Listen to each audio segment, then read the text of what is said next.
Welcome back to Allison Customs Project Car TV. I'm Jeff Allison, and thank you for watching.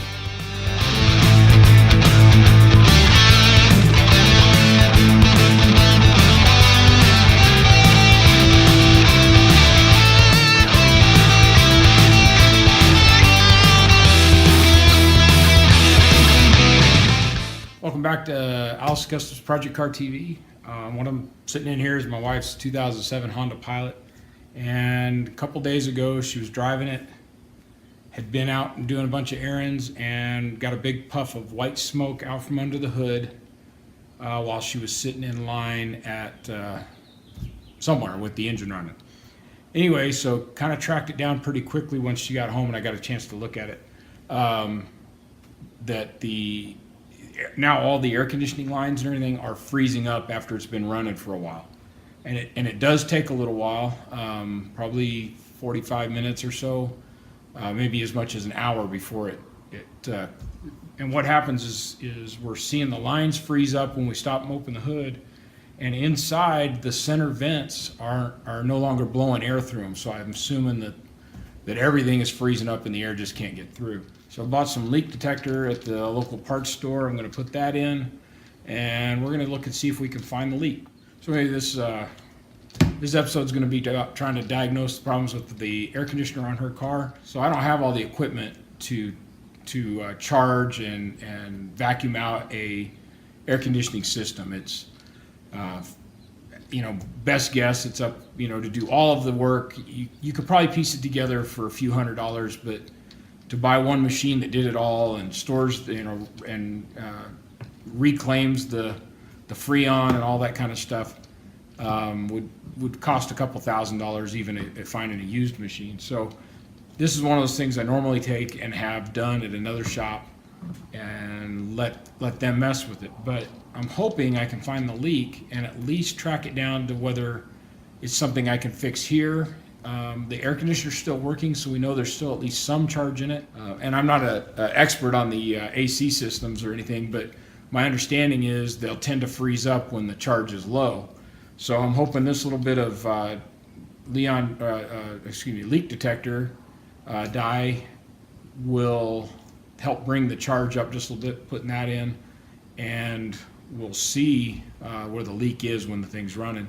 And then I've got the UV light and the goggles and everything, so we'll get those out and shine it around. Hopefully the camera will pick that up. I don't know. We may have to try and shine it through the glasses or something, but we'll see what we can do on that. So this is all about detecting a leak in the air conditioning system on your car, and we'll see how I do. Okay guys, so this leak detector, what it's telling me to do is locate the blue or black cap in the large line. Usually, from my experience, this is the low pressure line. From my experience, it seems to be there always the most accessible. A lot of them will have them side by side or whatever, but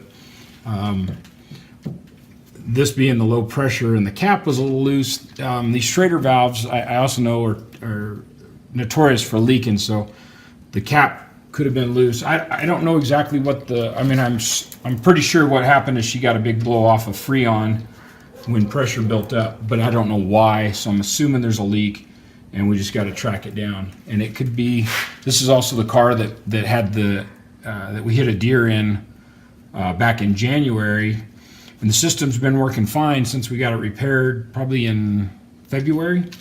But of course, now we're getting into the heat of the summer, and so we're running the thing a lot more. And may have found a leak in it. May be way up here at the front where the damage was, and I replaced everything that I could visually see was damaged, and it did take a vacuum when we went to recharge it. But anyway, so what this says is to start the engine, take the blue cap off, put the thing on, start the engine, put the air conditioning on max cool, take the blue cap off, and then you take this dust cap off and push this on there. It takes about 3 or 4 seconds, it says, to fully discharge this can into the system. And then they want you to run it, either drive up and down the road for 5 minutes or let it run for about 10 minutes sitting. All right, so the AC's running. I can see the compressor spinning down there, so I know there's enough of a charge to to make the AC work, and plus it blows cold air when we were driving it. And we're going to go ahead and shove this thing on there. So shake the can well and push into the charge port.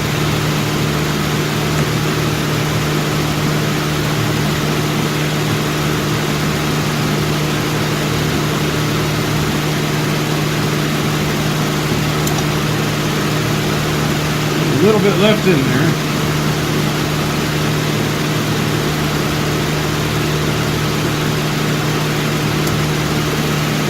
That's it. Said take about 3 to 4 seconds and pretty close. Let me get a rag and wipe that off. Wipe that off, put this back on.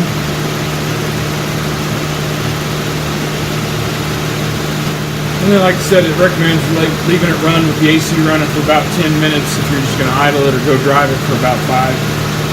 Just going to back it out. We've got 50 little projects going on here, so we'll let this run for a few minutes and see what it does. Okay guys, so it's only been about 2 minutes, but I went and got a few tools. I'm going to try and show you. So you need a pair of yellow or amber goggles for the UV light, and you need a UV light flashlight. You see the blue there. Now, where I put the stuff in was in this blue port, and I'm going to show you, even without goggles on the camera, you can see the yellow around there, and that's what we're going to be looking for. Is a leak is going to show up yellow like that. So once again, I'm going to get my rag and try and wipe some more of that off, and then we'll see what else we can find. What I've done is I've tried to clean everything up and looked around everywhere I could to see if the stuff's cleaned up. Used a little brake cleaner, try and brake clean to try and make sure everything's cleaned up, and then I can hopefully let this run, and anything that pops up now should be a leak and not just the stuff when I sprayed it on there. So like those dots that are on that little mounting bracket there, so you can see something coming out underneath that cap again. It's amazing how far that stuff spread just messing around with it. It's kind of in quite a few spots. So I'm going to go ahead and let this run. Get 10-15 minutes on it. We'll come back and see how it looks. It's been running for about 10-12 minutes now.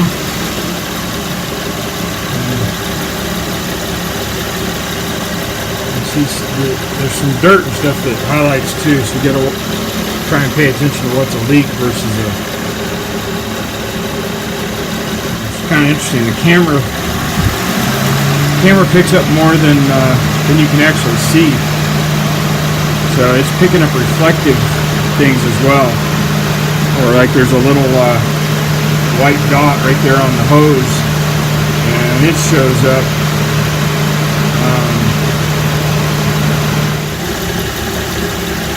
And anything white seems to be glowing. But as far as what I can see with my glasses, I can't find a leak. I've looked through the front grill here, trying to, on the air conditioner condenser and through here. And like I said, on the camera stuff is glowing. That's the radiator in the back there glowing so bright. But everything else seems to...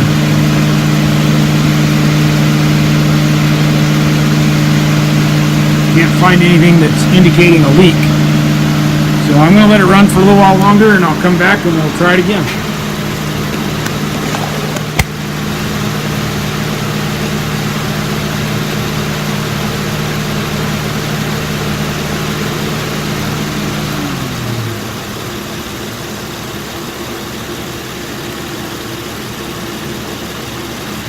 Well guys, it's now been almost 30 minutes.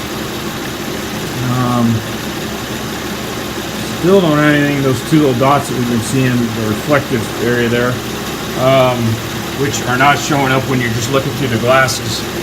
I've checked all of the lines, the low pressure line here, the high pressure line lower. I've checked them all the way up against the condenser where they go into the firewall. The only thing left is I'm going to get under the dash and try and look under there and see if I can see anything.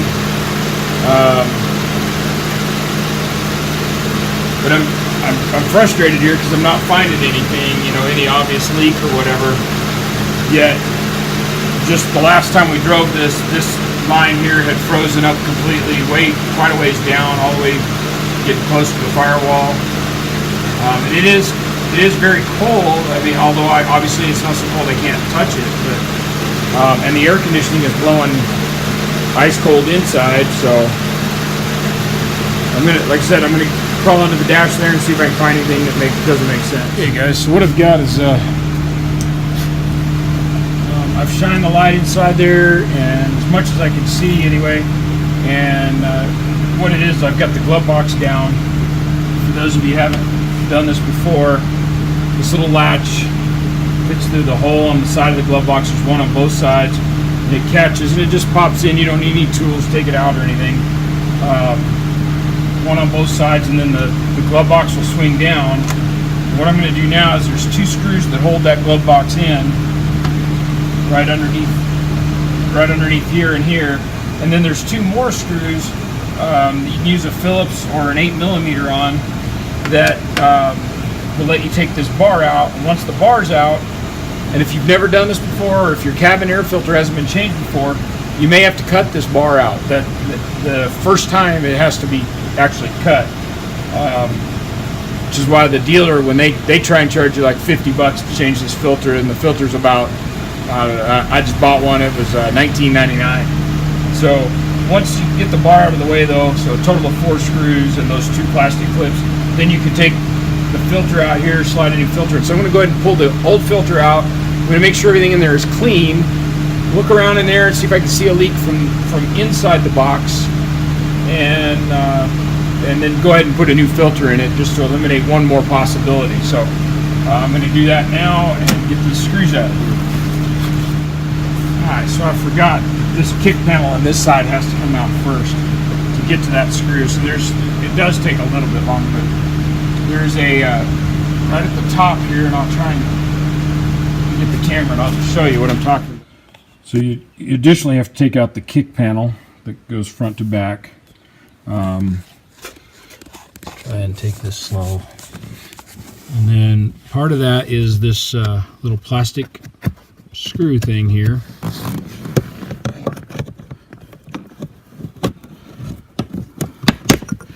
And then this panel will start to kind of come out. And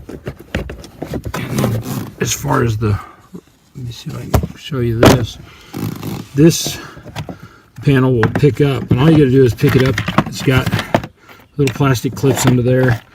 I've never broken one, never had one snap off or anything, or had to replace them. And like I said, I've had this off quite a few times.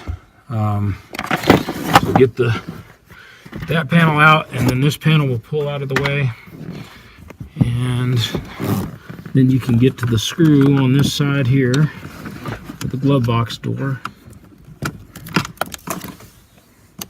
Alright, so that screws out. Now the glove box door will come off completely. So we can set it aside. And then we have, see the screw right there. We're going to take that one and the screws over here out, and then we should be able to remove the bar that's blocking the way. Kind of got to maneuver it a little bit. Pull the plastic back down here, pull this plastic back, and then the bar will slide out. And you don't even have to take out the other side all the way. You can just leave it. Let me get that to where you can see it. You can leave it like that, hanging down. And then what we need to do is get this door open. Right on the top, right here. There's a little catch. So this thing's got to pop up, and then that thing will open up. So I'm just going to reach in there and there it goes. And then there's one more on the bottom as well, and that pulls out. Okay, so you have the latch on the top and the latch on the bottom, all that pulls off, and then this vent, or this filter, pulls straight out, and it's pretty dirty. And we're going to look in there, and we got quite a bit of trash. I'm going to try and get my shop vac real quick and see if I can't clean a little bit of that up. Interesting enough, as I started the engine up, or started up the car and then got the air conditioner on again, stuff started flying out of there. Quite a bit of air out of there, but it didn't fly right now. So what I did is I just got a long screwdriver. Got a long screwdriver, kind of worked around in there, loosened all this stuff up, and all blew out. It's on here now. It's on the format. I'm trying to get something else in there. You can see a few fittings in here for the AC, and then if you look way in the back,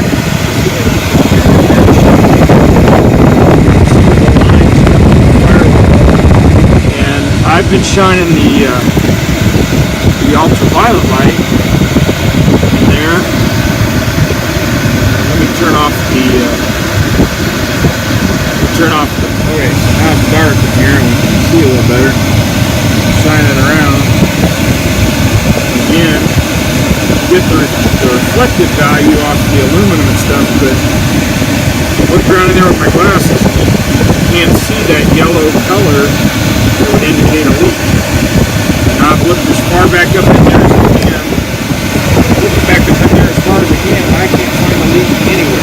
So for now, I'm going to go ahead and finish replacing this filter, and we'll come back as far as the leak as I figure out how to diagnose something else. So thanks for watching this much. We'll see what else we can find.